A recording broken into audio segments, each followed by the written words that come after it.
support this podcast, go to positivesarcasm.com/donate. Any amount is appreciated. Once again, positivesarcasm.com/donate. Thank you and enjoy the program. This episode of the podcast is also brought to you by PB&Joey. Simple, honest, and delicious. Go to pbandjoey.com for more information, plus $35 more gets you free shipping. pbandjoey.com for more information, pbandjoey.com.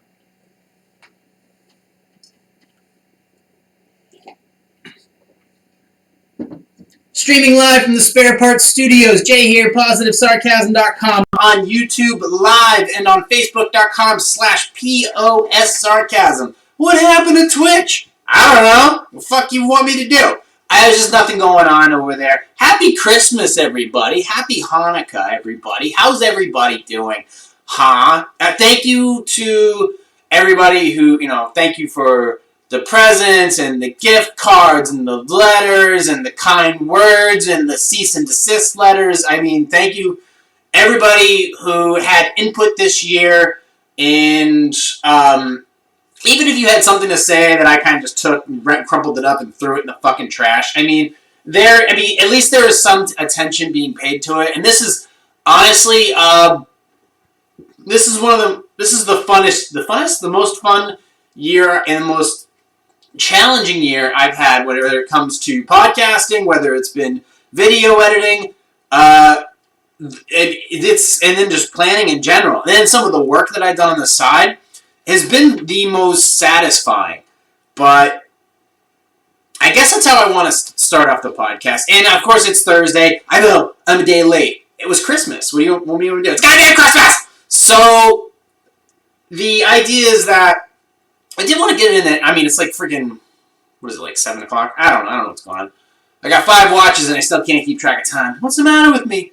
I was going to get into watches later. It was recommended to me that we do a deep dive on watch purchasing. So, yes, we are going to get back into some technical shit, some long overdue technical stuff. We're going to deep dive on the wonderful world of watches, the technicalities behind them, how you should really be buying them.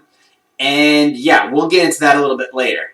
And then we're going to also be getting into dog sleeping positions, because chances are you were that significant other going to see the family for the first time, and or if you were nervous about what you were going to say and what their parents are going to be like, and you wanted to obviously be your best self in front of them, so you took a little extra time in the morning, a couple of extra wipes in the bathroom, and you were just kind of curious to see if they were going to like you or whatnot. In the meantime, the guy, on the other hand, he's worried about his dad, whether or not he's going to hold in his racist rants, and how the mom's going to judge her, and what advice. Is she going to whip out the Facebook portfolio of pictures gone by of little Jimmy when he was back in fucking high school with his business in the front and the party in the back, pictures and all that jazz. So I know Christmas should not be that stressful. It really should. Am I even recording right now? It's fun. This is not my normal day. Like I said earlier, that this is not any time, like when I did Sunday leftovers or weekend leftovers, whatever it is, you can have, like, you say you go to a comedy club and you do your set, you do your type 5. The minute you change venues or you change your material, everything gets really tense, and you kind of forget what layers what you're working on. You forget your lines, you forget your punchlines. Like, I've been doing this every Wednesday. It hasn't been too bad. It's been getting better and better. The minute I change the time in the day and I go from a Wednesday to a Sunday to do leftovers, I'm completely not clear of mind, but blank in thought. And I haven't really gotten completely programmed mentally to be doing this on a Sunday or a weekend time. But it's not supposed to be as long of a podcast on the weekends. It's supposed to be an add-on. It's supposed to be leftovers. It's supposed to be that extra Chinese food that you had left over in the fridge. So I want to kind of treat it. I want to kind of treat it like that. And the fact that now it is Thursday. I don't normally podcast on Thursday. I normally don't podcast this late. Normally the podcast is up and ready for download, which is now also available on Spotify all over the world. So it's official. If you need to find my podcast, it's pretty much in every application known to man, woman, and child. Although I don't know if your children should be listening to my podcast. And well, some of you adults, to be perfectly honest with you, I don't think should be listening to my podcast because sometimes I just make too much sense. But yeah, back to holiday stuff. Holidays should not be stressful. If you have those people that make your holidays stressful, well, I mean, I guess you should just excommunicate them for the most part. But some of them have more upside than downside, so sometimes you gotta let that drama in. So if you got a racist dad, maybe he tells a few good jokes, and maybe that's perfectly alright with you, because it's family and nobody's really recording this and probably putting it on YouTube. I got the hint after like week 2 of my YouTube channel that probably should not be recording Christmas type stuff, but yeah. But that's the thing. Nowadays, I know when to pick up the camera and I know when to put it down. But for those of you who don't know, I also started a brand new YouTube channel. In addition, less than subtraction, in addition to my normal positive sarcasm on YouTube, there is now a positive sarcasm podcast channel on YouTube that will be 100% all about the podcast. Whereas I had little, clips and a couple things on my regular YouTube channel, I wanted to switch to make this all podcasty because I'm going to give YouTube a shot as far as, I know they got new policies and all other stuff, and, they're trying to save money by kicking anybody else who has an opinion that doesn't really, go along with their line of thinking because they want to save money from their advertisers and something to that effect. I don't know, I'm rambling because it's tired and it's tired. I'm tired. So I want to give this one a shot because I don't know if Twitch is really my avenue as far as live streaming. So I'm gonna give YouTube a shot. I mean, me personally, I would prefer I'm not beholden to any audience. I'll stream on every platform. You give me, if I can do Mixer, Periscope, Instagram, Facebook, Twitch, and YouTube, and pretty much whatever else, if I can put them all in one program and blast this diarrhea out to pretty much anybody that'll accept my live stream feed, I'll do it. If nobody's paying me. As far as those heavy hitters go, I don't care. If there's a feed and something I can latch onto, I'm gonna do it because the more the merrier. There's no exclusivity anymore. Okay, none. All right, it doesn't work like that. If you're like a comedian, you want to plug your show or your special or something else that you're doing. You don't necessarily go on late night TV. You hit like all the podcasts in your area. You're going from podcast to podcast to podcast. Podcast is king nowadays. So you don't have to be beholden to anything. Anything goes. If you have a thought and a way to publish that thought, then don't be afraid to do it. Don't be afraid that one little channel is going to kick you off or something you say or something you think or do. There's plenty other shit out there for you to be latching onto. So don't put all your eggs in one basket. Handle all of them. Do all of them, okay? Granted, if you're one of those heavy hitters like Ninja and they offer you millions of dollars, then maybe it's something for you to consider. But for the most part, if you're somebody like me who's looking to get started or restarted or something arted, then just do it all. What do you care? What are you mad because some exec is going to be all upset because you're streaming on 2 different platforms? F them, who cares? You want to reach as many people as possible so you can channel your audience better. Chances are you talk to 100 people, between 1 and 10 of them are going to like you. More likely 1. But if you keep building that 1, you never know. So just keep doing it. Keep pushing out the content. That's why I'm giving this YouTube thing a shot. We'll see where it goes. Maybe it works better for me. I have no idea. And I don't know. We'll give it a shot. We'll give it a shot. Oh, what the fuck? Hold on. Oh, okay, that's what it is. Because I wasn't. Yeah, whatever. Who cares? So yeah, I mean, Christmas was great. Presents were awesome. You gotta take your time when you're looking at these presents. If you get like presents, especially if you're the new person in the family, don't fake it like you appreciate the gifts. If you actually get like, say you're the new person coming in the family, you're I don't know, Julia, and you get a present. Like, first of all, they know you're coming. You're not like a last minute tag along. Hi everybody, this is Julia or Todd. I don't judge. And, well, actually, I do judge, but not like that. I just judge people in general. Like, I'm one of those people that goes to, like, a Christmas party, and I immediately just, like, secretly judging people. I go in there, I'm not saying much. But when I'm at a Christmas party, people don't know, I am automatically looking people head to toe, up and down.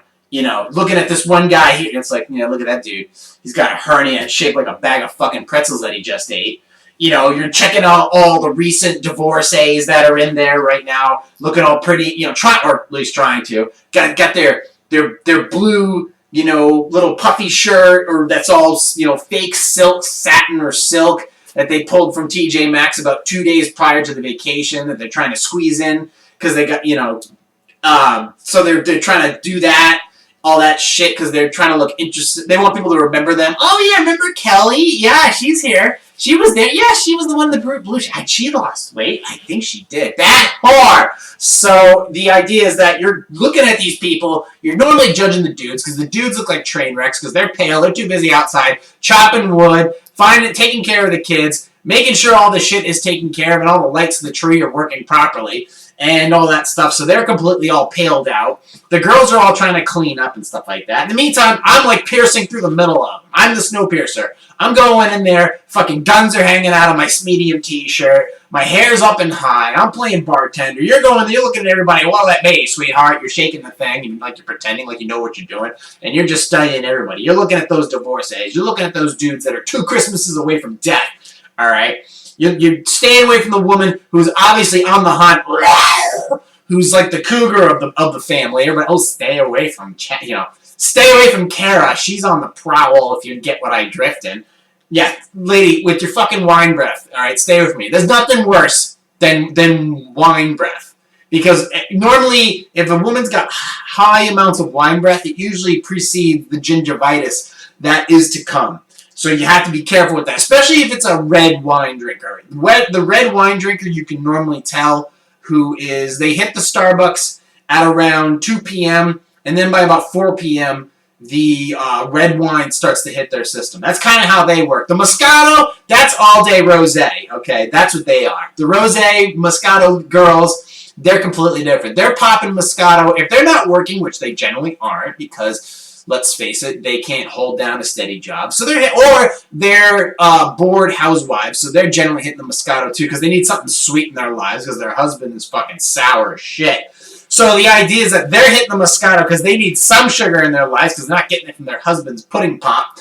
Zip-a-bubble-bubble, going to fucking jail. So they're hitting the booze early, but they need something light so they can kind of keep the buzz going throughout the day. Whereas the Starbucks drinkers are hitting the red wine hard by around 4 o'clock, and they're not finishing until they are fucking face first in the pillow or head first into the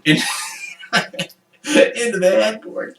So you gotta keep out. If you see a glass of red wine kind of prancing around at the Christmas party, I mean, it might be too late for some of you guys, but hey, you were warned for next year. So go see your doctor, go scrub that shit down, and be aware for next year. That almost rhymed, but it doesn't. So keep that in mind. But the woman with the clear red wine glass, you gotta stay away from because she's gonna be over laughing. That's so fun. Your name is drunk. Get away from me, lady. And she's at least about 10 years older than you are. So I mean, you could, but you shouldn't, and you don't. You definitely don't want to do that. But yeah, these are the clear signs, clear and present dangers that you need to be on the look for when you're judging people at a holiday party. If it's a work party, my opinion is just don't show up altogether. You never go to office parties. Unless you're looking to suck that dick and get that promotion, you should not be going to office parties, okay? Those are things that are best left to be like, listen, I can't make it, I had a thing, I had family, whatever it is, I had gonorrhea, it doesn't matter, you're not going to that office party. The holiday parties are different because it gives you a chance to kind of work on your speaking skills because you don't have a podcast like I do because you're not that fucking intelligent. So the idea is that I can work on this whenever I want. All I gotta do is turn on the live stream and make a fool out of myself for 45 minutes. You, on the other hand, are that yes man, so you don't get that chance to work on your own opinion and your own thoughts. So when you go into those holiday parties, you are the first thing they go, well, what do you do for work? Well, I'm an executive at this firm that nobody gives a shit about. Oh, that's great. So, but with me, you go in there, you blab, and then you can keep your mouth shut. So I can, unless I'm behind the bar, then I can be like sing a song, Your Piano Man. I can say whatever the fuck I want, because I'm shaking up those drinks, and I can do whatever I please. When you're the bartender, you're basically the shrink, you're the doctor, you should have that looked at. You should go to the hospital. And you're the man. You know how to pour those drinks and make them just right. You can say and do pretty much whatever you want. You guys should just get a divorce already. Fine! Sign the papers, bitch! So you can do whatever you want as the bartender. And that's what I do. So while I sit there, I've already pierced through the crowd. I've already stayed away from Wine Breath Lady. I've already gotten away from all the herniated looking pale dudes. Because I don't want to talk to people. They can talk about sports. Oh, the Patriots. Blah, blah, blah, blah, blah. I've gone through enough sports. I'm done with sports. It's a rule in this podcast that we don't talk about sports. So I kind of avoid all that, and I'm usually, normally if you want to find me at a party, just ask where the dog is, okay? Just ask where the dog is, and generally I'm over there petting them as a sign of insecurity. I'm over there petting the dog, or I'm behind the bar mixing drinks, if there is a bar to begin with. If it's a dry house, I'm out the door, okay? People need to be liquored up. I don't care. They need to be liquored up, and there has to be a dog. Those are like the two stipulations of me going to a Christmas party or any type of holiday party in general. Well, okay, most likely a Christmas party. I don't know what other holiday parties are like. You got any gefilte fish? So, I mean, it is. You have to be careful. You can't just say hi to everybody. Hi, nice to meet you. Move on to the next one. Hi, nice to meet you. Move on to the next one. Don't look standoffish, but definitely don't make yourself available to everybody. Because chances are there's a lot of people at a holiday party who don't have anything to fucking say, and all they're looking to do is tear down somebody else to make their holiday feel better from the fact that they showed up alone. Okay, in the meantime, I'm still piercing through the crowd, I'm looking around, like, no, look at that girl. You know? Then you lock eyes, you got one in there, it's like, oh, okay, she's not that happy. She looks like, bitch,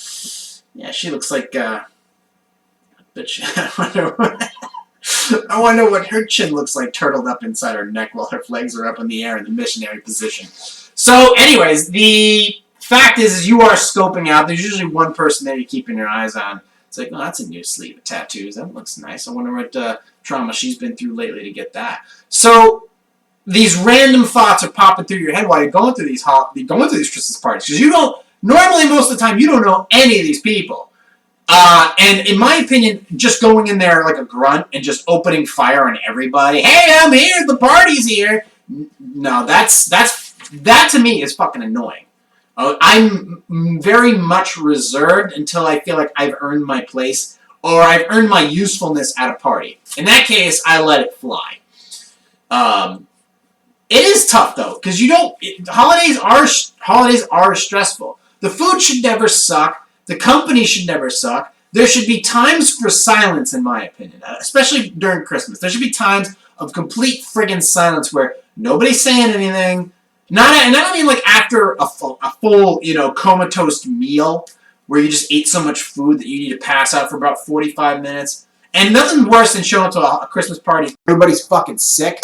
That's usually vegans. But normally, I don't like that. I haven't. It's been a very long time since the last time I think I was sick during like Christmas or something. I probably wasn't even of drinking age at that point. Maybe, but I'm the picture of health. Ting. So I think that you have to be. I don't know. I'm curious to know what you guys think about going to Christmas parties and how you mingle with people. And normally there are some people who are just, they don't want to talk to anybody or they don't really have anything to say, so they just try to make themselves useful. Whether they're washing dishes, working behind the bar, which I think is more talent because you're going to end up talking to people more likely. If you're like washing dishes or helping out in the kitchen, then that's like chicky small talk bullshit where nothing really gets accomplished. You're just going to hear small town gossip, and you're not going to really get into the meaty juiciness of the people who actually sing songs next to the piano man. You're not really solving any issues. I mean, granted, you are cleaning the place up, and God bless you for it. But there's nothing fun there. Your back is to everybody as you're cleaning dishes. You're at somebody else's house cleaning their fucking dishes. That's completely pointless. Number one, there should be shit tons of paper plates. Fuck the trees. I don't care. Burn down Fern Gully. But there should be paper plates, and there should be a huge bag to throw all those paper plates to begin with. Okay? And there should be, and if it is a holiday party where if there is a holiday party where they're only serving one type, like if they're carnivores and it's all meat, or it's vegans and it's all that, that's a clear sign that you're going to be just stopping by. Hi, we're just stopping in. Oh, broccoli powder. That sounds delicious. Well, I'm going to go use the plackers and get this green shit out of my teeth, and we're going to head out of here. Here's this gay-ass fucking gift for you guys. Love you. We're going to go to the cool party orgy about 2 doors next down with the hot tub and the sling-slongy thong-thongs. Bye-bye. Have fun. Next door neighbors are fucking, it looks like a 70s cocaine bash. That's the party you want to go to. All right? If it's one night for you to get absolutely purge-faced fucking ridiculous, there's got to be drugs, there's got to be alcohol, and there's got to be at least one swinger-ish type of family, a couple there, just to make things kind of interesting, just to keep everybody on their toes, because then it gets the conversation going. It's like, ooh, who are they gonna target tonight? And then you kind of say, then you can start taking bets. It's like Vegas now. What's the Vegas odds that the who's gonna go home with the swinger couple? These are real scenarios that take place over the holidays. All the weirdest shit all comes out during the holidays, and some of it I don't even know if it's such a good idea. Like, for example, making announcements at holiday parties are annoying. We're pregnant. Fuck you. I'm gay. Why? Now Dad's traumatized. Are you happy? Congratulations. Oh, that's, you can't do that at holiday party. Holiday get-togethers are supposed to be tolerable and relaxing. It shouldn't be, how can I go out of my way to piss everybody off by trying to self-congratulate everybody with my new accomplishment? Okay. Oh, I'm gay. Nobody fucking cares. All right? Nobody cares how much dick you secretly sucked this year, or the fact that you're about to have a little baby shithead brought into the world 6 months from now, and you're going to announce it then? You're going to announce it then. Now you're making everything all about you. Okay? Those type of announcements that can divide a family, bring together.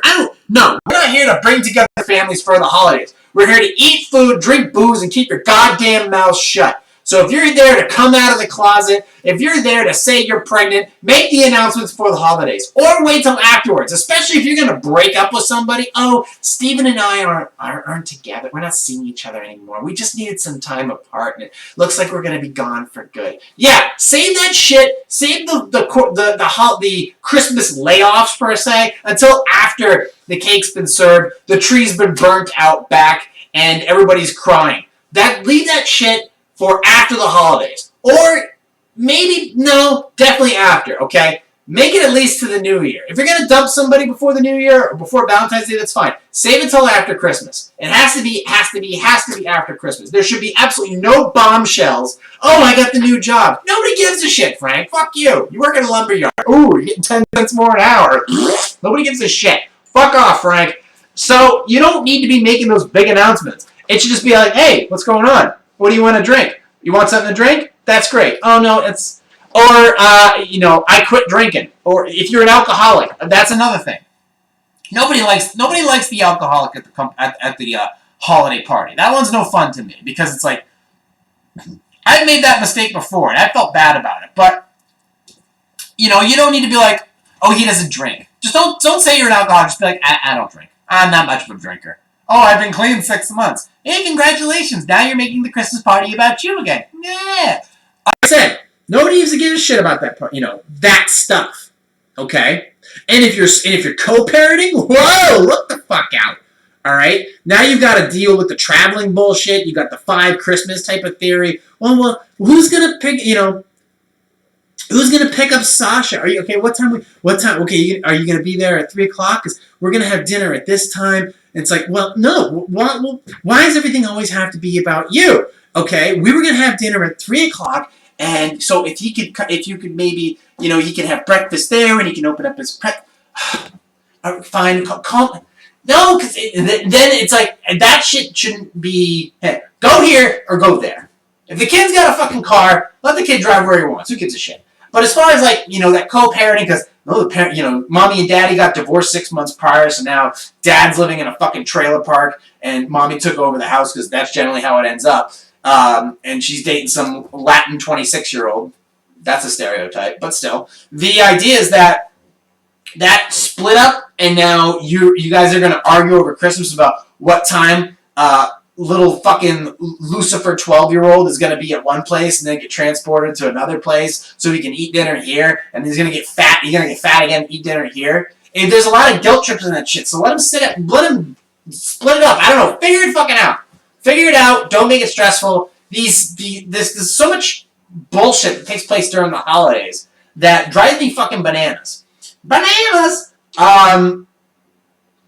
But the idea of like going to these holiday parties can be really, really stressful. So and you need to just keep it low. Put yourself in a useful position. Don't think of yourself as a freaking comedian unless you truly have a comical nature to you. If you do have some talents, put them on display in such a way where you're not like, juggling fucking cannonballs. Just at least be useful. Put yourself in a position like, hey, bartender. I should, I don't mind the joke. I don't mind the quippy jokes of like, oh, I didn't bring my dollars. It's like, okay, I get it. They acknowledge the fact that that you're doing something that's useful. Because let's face it, if you do have a bar or some type of countertop that allows for this type of activity within a house, then generally people going behind the bar, it becomes kind of this one-way street shit show of people going in and pouring too much, and they don't know what the fuck they're doing. And things get kind of disorganized behind the bar, and it just, if you have one person behind there just kind of hanging out, telling stories, like my dad used to do that stuff. He had a bar in the house, and he would be behind there, people come up, and it's a place, you're in a position of authority. You have control over the situation. You have control of the booze. You have control of the traffic to the booze. You can see where everybody is. That's what's good at the holiday party. And then when dinner time comes out, whoever, mom is in charge of asking one thing. So, what's new? Any exciting news? And that's your cue to keep your fucking mouth shut about who you're dating, what gender they are, what's your pronoun, or whether you got promoted, or you got fired, or you're getting evicted from your house, or you're behind on your taxes, or you got 8 months to live. That can all wait until after you've eaten the dry-ass fucking turkey or the overcooked ham. Actually, the ham was good this year, I have to admit. And the rib roast that I had was, I think, probably one of the better rib roasts I've had in quite some time. So I had an enjoyable. And the gifts were wonderful this year. The great thing about it, like I said, I'm going to go back to the beginning really quick here before we jump into watches, which is an interesting holiday present. I dabbled in it a little bit. I had a ramble. Let me go back and think. Okay, so when you get presents, the important thing is don't be like, oh, for me? No shit. It says your name on the wrapping paper. Doofus. So you need to open it. They're immediately going to explain it. Like, oh, well, we thought we did like this, and we're going to grab that, so that's why we saw that, and we thought it would look cute on you. It's like, just open the gift, and then start to investigate it. Look at it. Look at the linings. Look at the sleeve. Like, you're really paying attention. It could be a fucking book bag or a bag of condoms. It doesn't really matter. Look at it, investigate it. It's like, oh, okay. And then start thinking, and then they're like, they're going to look at you because you're serious. You're really paying attention. You're looking at the pockets, and you're looking at the bottom. It's like, do you not like it? It's like, no, I'm trying to figure out when I'm going to use it. And how much stuff I can fit in here. And it's like, you're actually thinking about the gift, and you're wondering how useful you can make it so they don't feel as much of like a piece of shit. Because if you just fake that, you're like, oh, no, I like it. I love it. I love the color. And I love how much pockets it has. And you just throw it to the back of your head. And I'm going to set it right here and forget about it when I leave. And then that's the end of that. And blah, blah, blah, blah, blah. So the idea is like, pay attention to the gift. Because generally most gifts are pretty useful. I mean, if you do pay any special attention to a person and you go and get them a gift, generally, most of the gifts you get them, they should have some type of use for them. And I'm not hard to shop for, but I'm also nearly impossible to shop for as far as standards go. But I make it pretty obvious that I'm into coffee, I like technology, I like, cool shit. I write a lot, so I need notebooks. I drink a lot, so I need cups. I like, but jewelry is different. Jewelry, like I got a I sometimes wear bracelets because I like the extra weight on my wrist. And generally I wear them on the other side of my watch or with my watches. But watches are different. And I'm going to dive into now, before we get to the Q&A, because it's been over 29 minutes, and I don't know what the fuck. When I go back to listen to this podcast, the first 30 minutes is going to be like a Category 5 hurricane holiday of shit. And somehow I'll listen to it later and be like, yeah, it's alright. Anyways. So, I was I was instructed to go deeper into watches. So, okay. Timepieces. For dudes, there's only so much jewelry that a dude can wear. And I'm going to say this right off the bat. I don't want to fucking hear about smartwatches. I don't want to hear it. I don't wear them. I don't like them. I don't trust them. I don't like if I don't want smart speakers in my house, why the fuck would I want a smartwatch? I've already got a phone in my pocket listening to everything that I do, watching everywhere that I go. Ooh, why don't you try out this cafe? It's got 3.5 stars on the fucking Google Maps. Alright? I don't need a watch, basically, you know, diving into my wrist and knowing my pulse and, you know, everything like that. I don't want that. I like classic timepieces. I get function. I get form. Unless you are out hiking, or you're like a nurse, or something of some true utility, you don't need to be looking special because you can read your text messages on your fucking wrist. Pull out your goddamn phone like a man. Read that 6-point. There's a reason you got a phone with a 6.5-inch screen. So you can read the shit on the screen. Okay, so you go and get a Samsung Note 10 with a 42-inch flat screen fucking monitor with 1080p resolution. And then you go and get a watch that's like 38 millimeters. So you get this giant fucking Pop-Tart of a watch, a giant Pop-Tart of a phone, and then you got this tiny little watch. Oh, look at this, I can read a whole novel. Oh, Dante's Inferno. Tiny little watch. Completely pointless. Stop doing it. Alright, nonetheless, here's the thing about watches. So we're going to get serious here. So you better fucking pay attention. Pay attention. Okay. Watches. Let's dive in. So this might bore some people, but I don't care because your life fucking sucks anyway. So how about you learn something instead of posting, you know, some passive-aggressive bullshit quotes on your social media? Listen the fuck up, okay? This is important shit. This is men's jewelry we're talking about here, so I don't want to fucking hear it. So pay attention. Ladies are included on this too. Inclusivity. Watches. Brand. Price. Movement. Function. Labels. Bands. Leather. Stainless steel. Brushed metal, polished metal, leather, nylon, NATO straps, butterfly clasps. All these things matter. All of them change the price. All of them define when and where you're going to be wearing the watch. Like for right now, I've got one that slides underneath my sweatshirt. But this watch is it's a throwback. It's a company that doesn't even exist anymore. It's got a Swiss movement on it. It needs to be calibrated because it's really old. And it's got a nylon strap, which is water friendly and easy to clean. And it matches well with the watch, but it's very casual. Blah, blah, blah. But here's the thing. You have to decide, normally one watch, you can go with just one watch, but normally one watch doesn't do the trick. Normally a casual field watch, like I have an Edix Label Bear, which is a clean watch with a white face, and it's easy to read during the daytime, and then of course it has like a khaki army strap attached to it, which is like a nylon strap that kind of loops in, a lot like this one right here that I have, that you can't see because you're listening to the audio format of this. But the idea is that if it's on there, then it's, first of all, it's very tight to the wrist, so you don't have to worry. You know it's there. Whereas a leather strap or a stainless steel strap, they're a little more, they can be a little more jiggly. I prefer, like, knowing a watch is not going to move a lot on my wrist.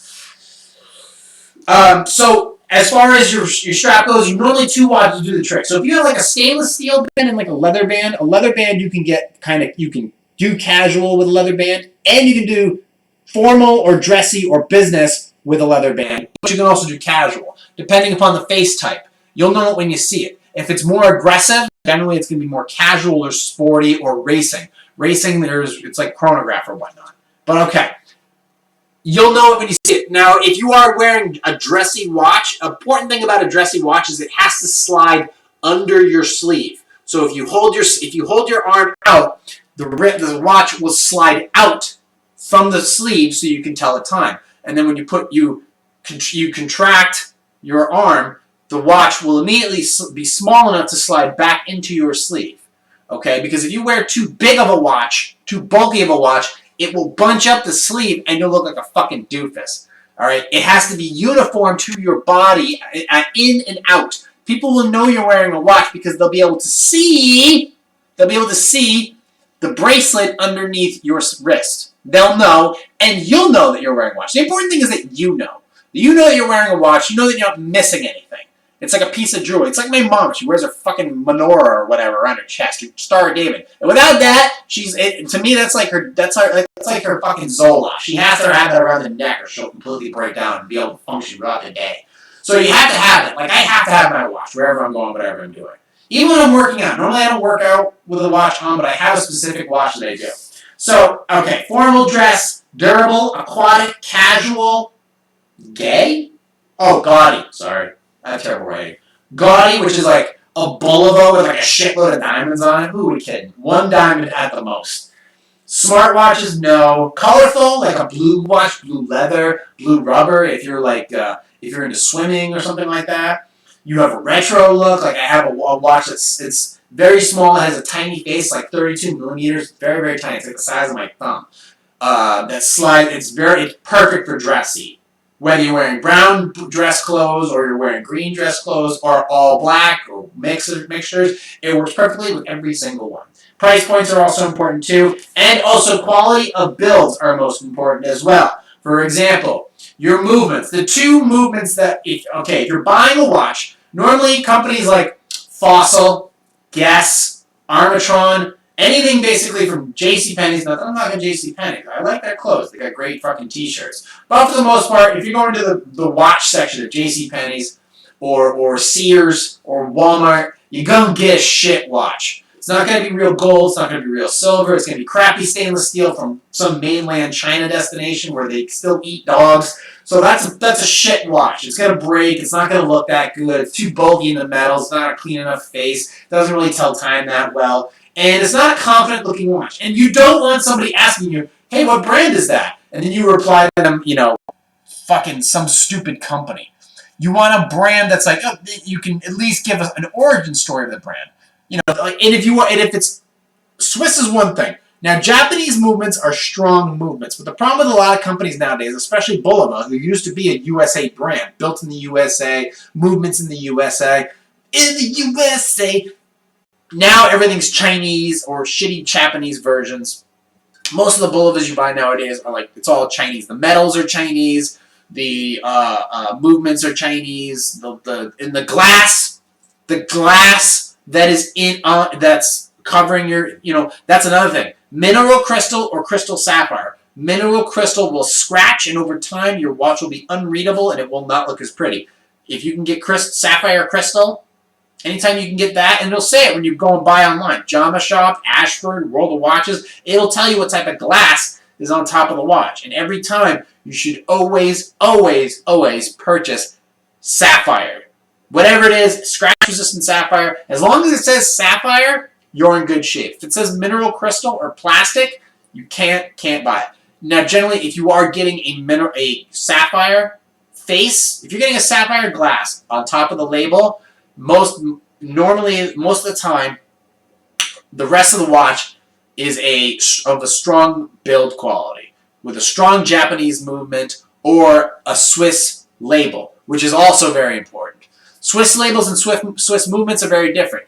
If you look carefully, if you pay attention to watches like I do, and I know there's other things out there. You can go to Hodinkee, and Hodinkee is an actual company. I think John Mayer is a part of it. You go to Hodinkee, and you can check out, there's all kinds of crazy watches, and they go through every single thing. But we're going to start with the basics here of watches.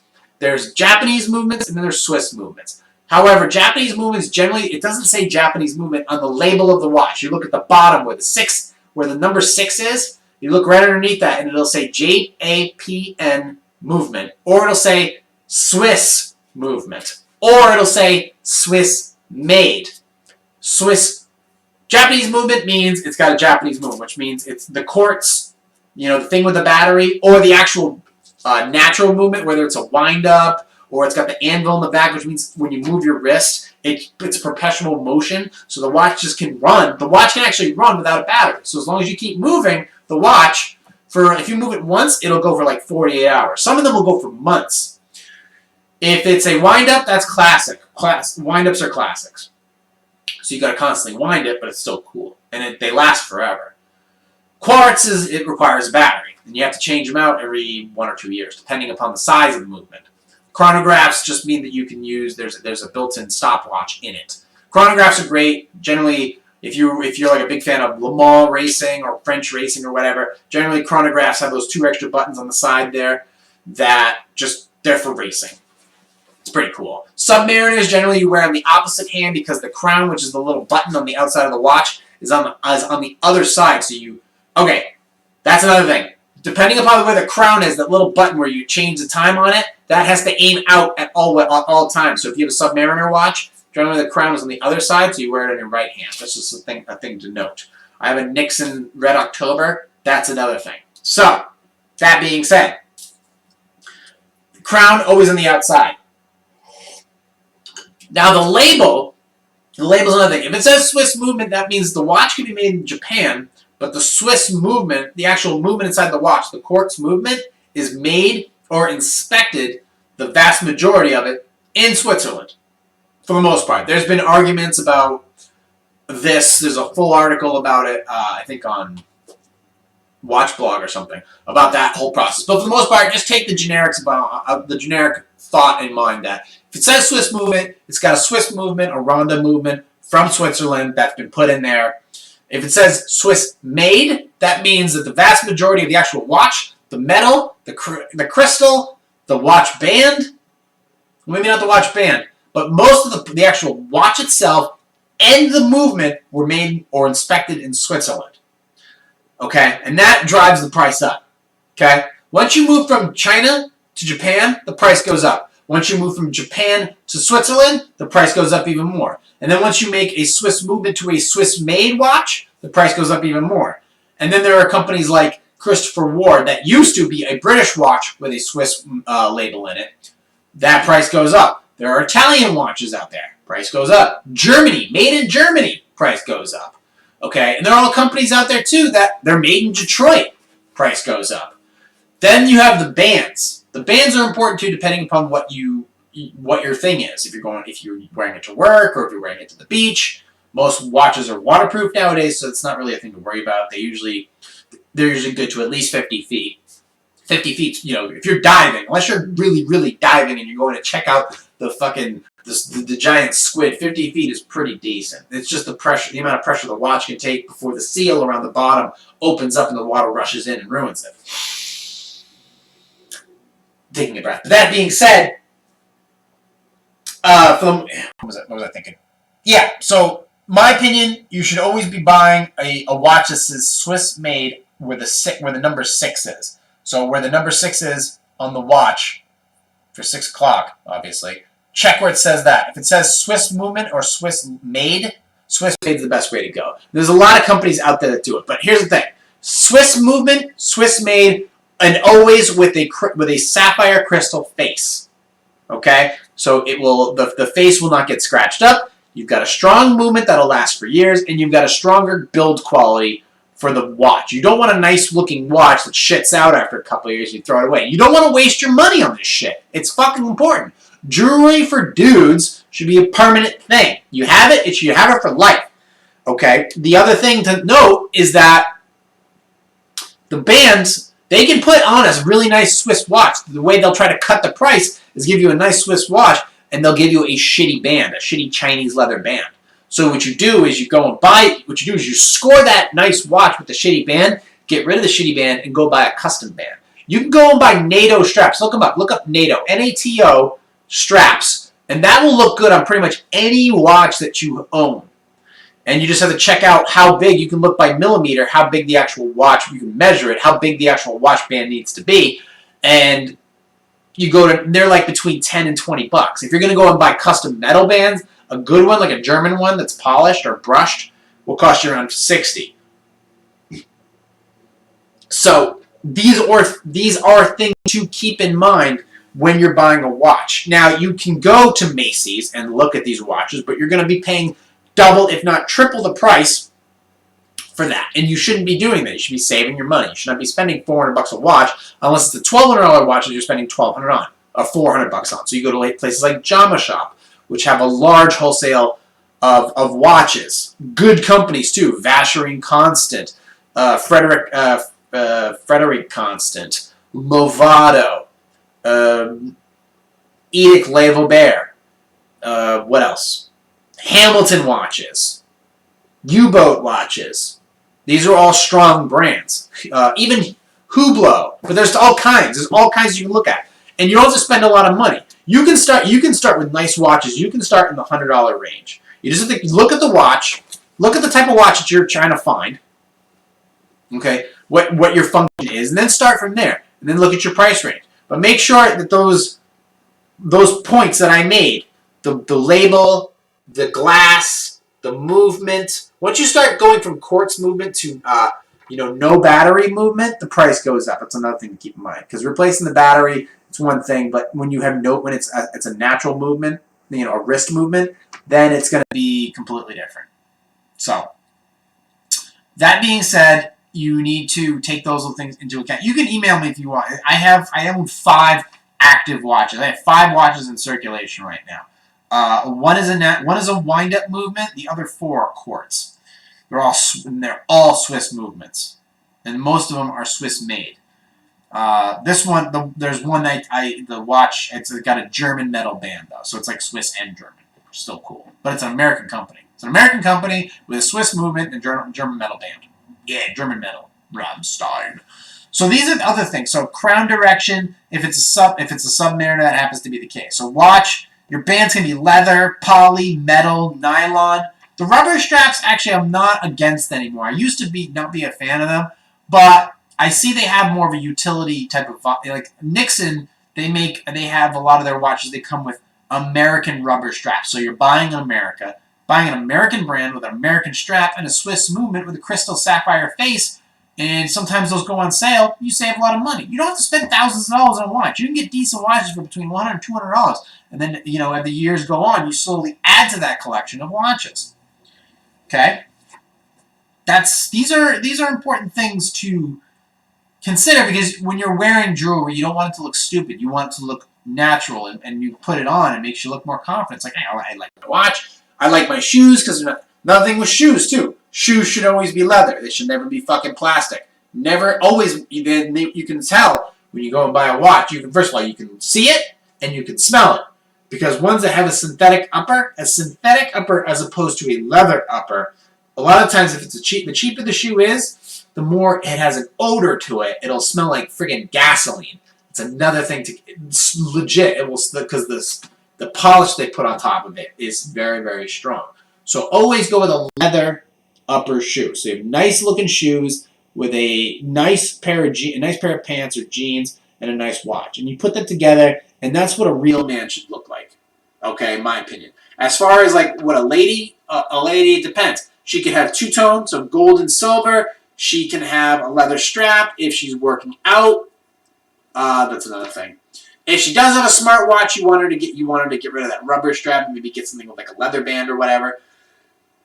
But these are all options depending upon the person you're talking. Maybe they're like a tighter watch. It depends. Some girls really dainty wrists. You want to have a smaller size watch in general, much smaller. And depending upon their job type, if they're like a veterinarian, you don't want to have like a dainty watch, like an older watch. You want to have something that's a little durable. So if she bangs it up against the metal table, or if a dog's constantly chewing on her, you want to have a watch that's going to be able to sustain that type of battle damage. Okay? And then there are other things like Chinese knockoffs. You have to be careful where you're buying these things. There's a lot of Chinese knockoffs. If you go on eBay, most of the time you're going on eBay, you're going to get a Chinese knockoff. I love eBay, but that's like the #1 spot for Chinese knockoffs. So try to buy if you're going to buy online, buy places from like, unless you're buying like an expensive watch, like a what do you call it? A Patek Philippe. That one is like 50 grand. So those ones you usually buy from like a certified dealer. Same thing with Rolex. Or, well, not Rolex, more so Patek Philippe. But the other watches you can go and find them on Jama Shop, JOMASHOP.com, Ashford.com, and there's World of Watches. Start Ashford and Jama, there's pretty good ones. Start there, look in Hamilton, look in Tissot, Tissot, Tissot watches. They got a great lineup of watches. Swiss labels, sapphire crystals, all the stuff you're looking for. You start with them. Look at Edic Le Vaubert, EDOX. Look at those watches. Those are great. They got a ton of those. And they have them in men's, they have them in women's, and they have in unisex. So you can look at all of them. They have, those are the ones I would start in. You can build a strong collection just from those 3 brands right there. But if you want to go retro, you go retro. You can go on Etsy, Etsy.com, ETSY.com, and you can actually go on there and you can find old retro watches, older Bulivas that were made in the USA, or older other companies. And you can get them for like between $50 and $100, and you get these fantastic watches that you can customize and clean up. You've got this awesome retro style watch on your hands. That would be perfect. So these are things. It's important. It's a type of jewelry that you should take seriously. And since it was brought up to me, I thought I should lay it out for you the best I could. So really, match your clothes, match your style, match your workload. Make sure you're picking up the right watch. Okay. So we're not going to get to the dog thing. I'll do that for Sunday, either for Sunday leftovers or for next week's podcast. I do want to get to the Q&A because we're at 51 minutes. What do you think of that? Because I am awesome. All right, let me get another. So let's move this here. Let's grab the laptop and let's get after it. Oh, boy. So you can find me on Facebook.com/Positive Sarcasm and Facebook.com/POS Sarcasm. You can find me on Instagram at @positive_sarcasm. You can find me on Thinkspot.com. Thinkspot.com. Look for Positive Sarcasm. Same thing with Minds.com. And of course, Facebook.com/POS Sarcasm. I stream this every week, actually twice a week now, through Facebook.com/POS Sarcasm, and now streaming on YouTube. And it's called search the Positive Sarcasm Podcast. Subscribe to that, and subscribe to Positive Sarcasm, and check out my check out my my website, PositiveSarcasm.com. It's got everything there. It's got all the articles. It's got all the good shit. All of it's on there. So. I want to say hello to everybody, newbies, return people, people I saw during Christmas, people I'll see in New Year's. So we're going to get to the Q&A. Let's finish strong. So let's get to these. This is dig.com's Q&A, and I like to insert my 2 cents because I'm that important. So let's get to this. Where are we at? 52? All right, let's jump into it. All right, question number 1.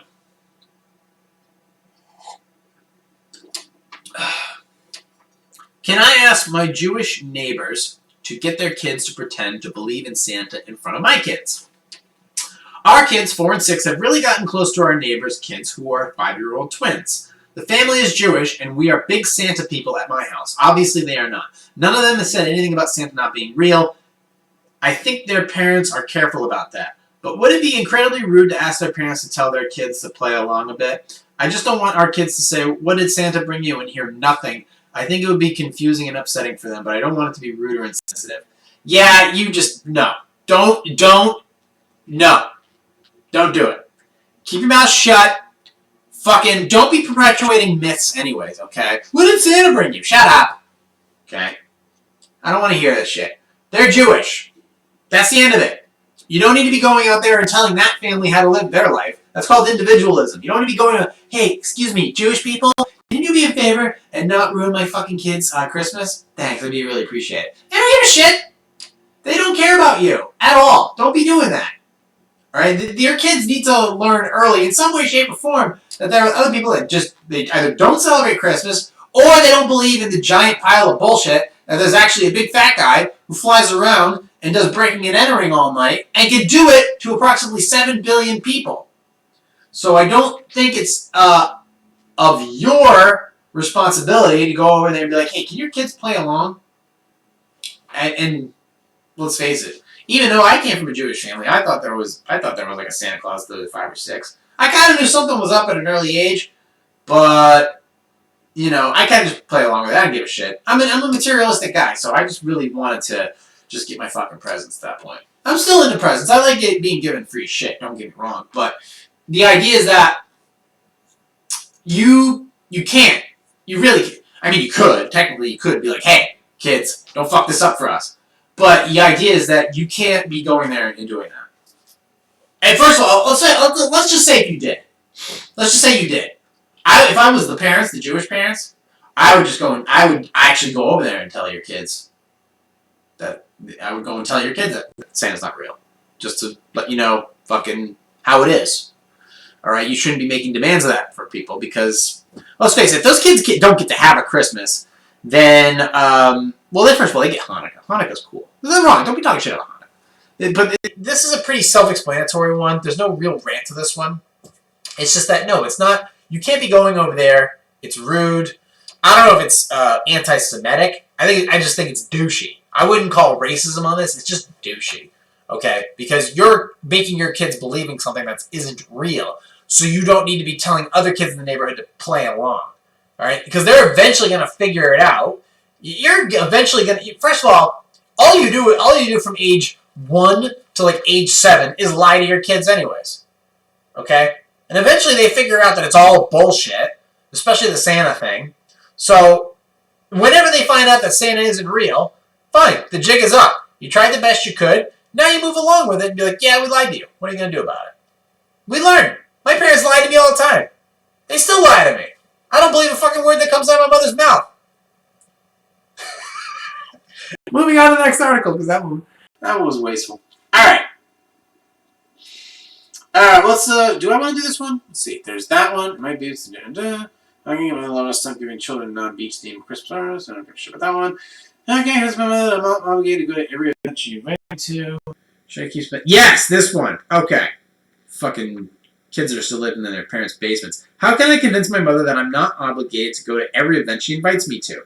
My mother gave me a calendar filled with dozens of pre-planned family events throughout the year. She changed your fucking diaper there, champion? I didn't notice that at first. Said it was great and I loved it. Later I noticed there are several events every month, ranging from a week at the shore, to game night twice a month. Every holiday, birthday, or anniversary is pre-planned. I'm 30 and she's never done this before. Your mom's lonely. It could be a reaction to my father dying 2 years ago. Oh, oops. Too soon. Sorry. Oh, I'm over it. So, okay. I'm 30. She's never done this before. It could be a reaction to my father dying 2 years ago and getting married last year. Says she wants to be sure she gets her fair share of our time. She even expects us to spend our anniversary dinner at her house since it's in the calendar. We have naturally missed a few of these events. This is not going over well because she keeps insisting we accept her invitations. Yesterday I got several paragraph texts. Yes, okay, this is important. Yesterday I got a several paragraph text from her saying we agreed to those events by accepting the calendar and that we are letting her down. There are 4 this month alone, including my birthday and a 20-person brunch at her house. I'm her only child, and I want to make her happy, but this is too much, isn't it? Yeah, it's way too much, okay? You can give me options, okay? It's a buffet. It's not a communist manifesto, alright? I'm not going to fucking, Tatiana's quinceañera, alright? That's 36 miles away in fucking Glendale during midday traffic. I'm not doing that shit. All right, and I get the fact that Dad passed away a couple years ago, and Mom wants to make sure that she is still close to everyone in the family, and that her time is filled with social stuff and keeping busy. I get it. I can relate to this very, very much. But you also have to be a man. Your wife has to be, a woman, and you guys are together. Your anniversaries are for you two and you two alone. So you go and you do your anniversary the right way because you did marry into a family, but you only said I do to one person, and that's the person you spend your anniversary with, and nobody else. So you spend your anniversaries by yourself, and here's another thing. When you get these paragraph text messages, don't read them. Don't read them. You don't read emotional shit. Anything that is sent to you with emotion in it in a text message, you don't fucking read it.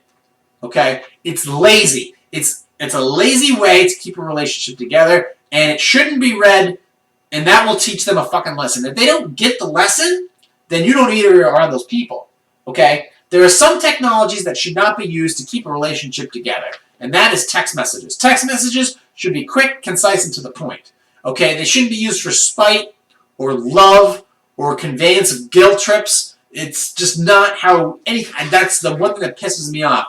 And you can't do that. Thank God my mother is fucking out of her brains when it comes to using a phone. You just go ahead. My phone's been running slow lately. And you fucking go and you look at it, and it's got 26 windows open. Jesus Christ. Think of it like this. If it's winter and you're wondering why it's cold and all the windows are open, hint, hint. Close the fucking windows. It'll make your house warmer, and it'll make your phone faster. So, that being said, the text messages are no good.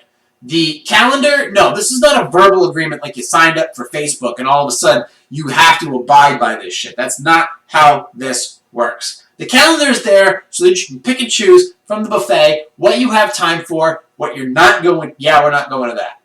Okay? I had a bar mitzvah that I could have gone to in Chicago. I didn't go to it. You know, I had a thing I could have gone to in Atlanta. Couldn't go to that. Their thing. It's good to let you know, so you have it a calendar. It's great. It's a great idea that she gave to you. But it should not be mandatory to go to all these things. So I don't agree at all as far as the idea of having to go to these things. Anniversary dinners, that's you.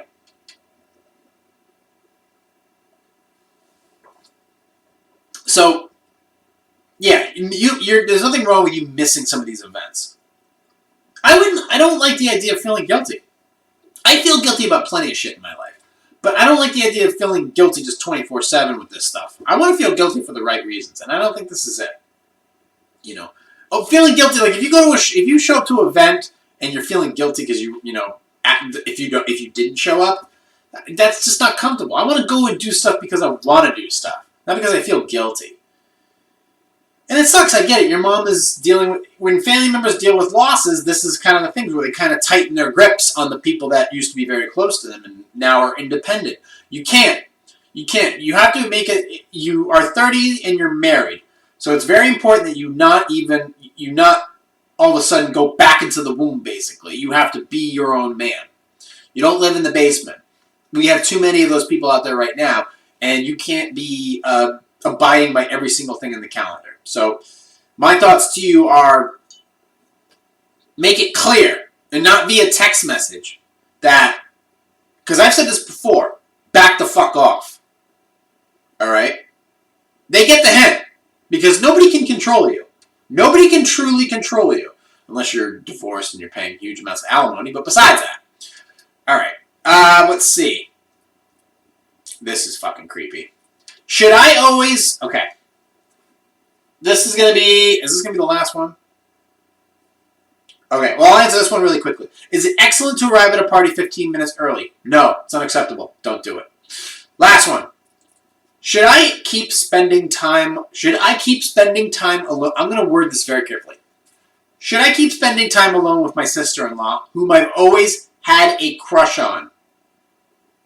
I've been in my wife's family for over 10 years and have always had a crush on my sister-in-law. She's always been there in tough times to help me out whenever I ran into a bump in the road with her sister, my wife. Fast forward, now my wife's sister is separated and we have a couple outings out together and I completely enjoyed myself. My sister-in-law's company was what I imagined the whole time. Now I feel guilty that I enjoy spending time with her. Alright, you're married! That's it. That's the end of it, okay?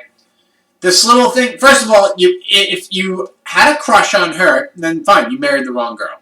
Alright? And now you gotta live with that. But the fact is you're married, and the fact that you want to spend extra time with her, that means that you're gonna end up doing something stupid. Or you're gonna try to, and you're gonna end up getting Me Too'd. So the fact is you can't be doing this whatsoever. And should you tell your wife about it? I'm gonna say no. I'm gonna say no. You need to pay attention to your wife. If you're spending all this time thinking about your sister-in-law, you should be focused on what you can do for your wife at this point. All right? And you are married. You are in a committed, long-term relationship with somebody who said I do's and I booze and I screws, and for till death do us part. You're going to die first since you're the male. So you need to completely remove all relationship with the sister-in-law. Okay, you can't be doing this. You got a crush on it. These things do ruin marriages. These are real life scenarios. I mean, we're looking at one right here. You ran into the bump in the road with her sister. No. You're over fantasizing about something that can completely make you. Okay, let's say you do it. Let's say you successfully smash the sister-in-law. You won't get away with it. You will not get away with it. Someone else will find out, and the family will disown the sister. You'll ruin your wife's reputation. You'll ruin her credibility. And she'll be damaged goods as well for the next guy, if there is one. Or she'll turn to drinking the old-fashioned way. But you're going to ruin her for somebody else, too. So you'll do it because you've got your quick little porn fantasy out of the way, banging the stepsister or whatever. You can't, yeah. This is a thing that people are lacking nowadays. It's called discipline. And you need to keep your dick in your pants, unless it's for your wife. And if you're focused on having a crush on her sister, then you're not dicking down your wife. Which means that you're not doing your job. You're not doing your job as the husband because you're constantly fantasizing about somebody else. Or what you needed, or if it's that bad and you just can't handle it, you need to file divorce and get away from all of them and never speak to any of them again because you have a problem now. At this point, your little issue has turned into a sickness like alcoholism or gambling. Now it's become one of those things where it's not so much, well, you can stay married to your wife, you can have a sip of beer, a little bit of beer, and you can avoid the sister-in-law. Now it's a point of, you can't be around any of this stuff. Because you're going to end up telling your wife, and she's going to be all weirded out by that shit. She's going to throw you out of the house. So the idea is that now you have to treat this like you're an alcoholic. Because you're addicted. So you need to actually just be like, listen, just take the shame, take the beating, and get out of the house, get out of the relationship, never speak to these people again, start new. I guess that's one way of doing it, but what do I know? I'm just a low-level podcaster. That is 1 hour and 6 minutes, and woo, that was a weird one. But you know what? It was the holidays. Well, it still is technically the holidays. We still got New Year's. The holidays are crazy. Why not do The holidays are crazy, incoherent, and sometimes blackout. So why not do a podcast that's pretty much the same type of emotion and cohesiveness? All right, so we are 1 hour and 6 minutes. So you know what? I have to say the YouTube stream actually held up pretty well. The Facebook.com/POS Sarcasm stream held up pretty well. And as usual, there's shit that I rambled on for way too long, and I did other stuff I didn't get to, which is awesome. And even though I'm a day late, I still have plenty of time to edit this podcast and have it up for a Friday morning.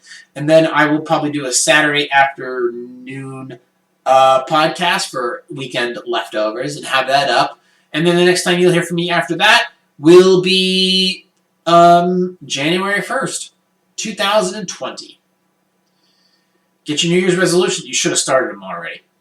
But you can find me on, you can't find me on Twitter. You can find me on Facebook.com/POS Sarcasm. You can find me on Instagram @positive_sarcasm. You can find me. You can find me in the club. You can find me on YouTube, actually.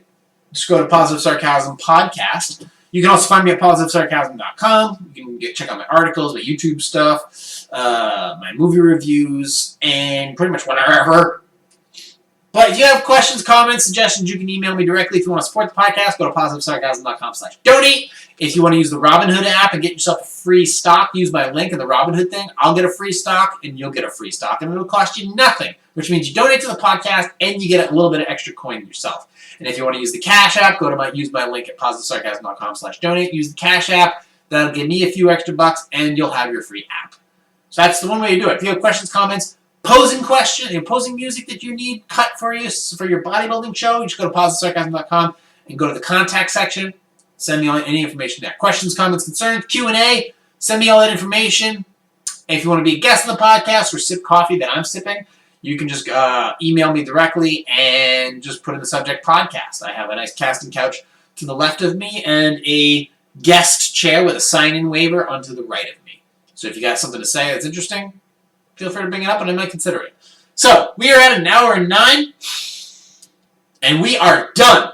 Thank you for listening and watching and subscribing. Make sure you tell your friends, tell your enemies I'm podcasting, and I will be podcasting into the new year. So thank you for listening, watching, subscribing. Find me on iTunes, Stitcher, Google Play Music, Spotify, iHeartRadio, TuneIn, CastBox, pretty much anywhere you can find podcasts, or you can stream me directly from the positivesarcasm.com section. So thank you for listening, watching, subscribing. I will talk to you in a few days, streaming live from the Spare Parts Studios. This has been a Positive Sarcasm presentation.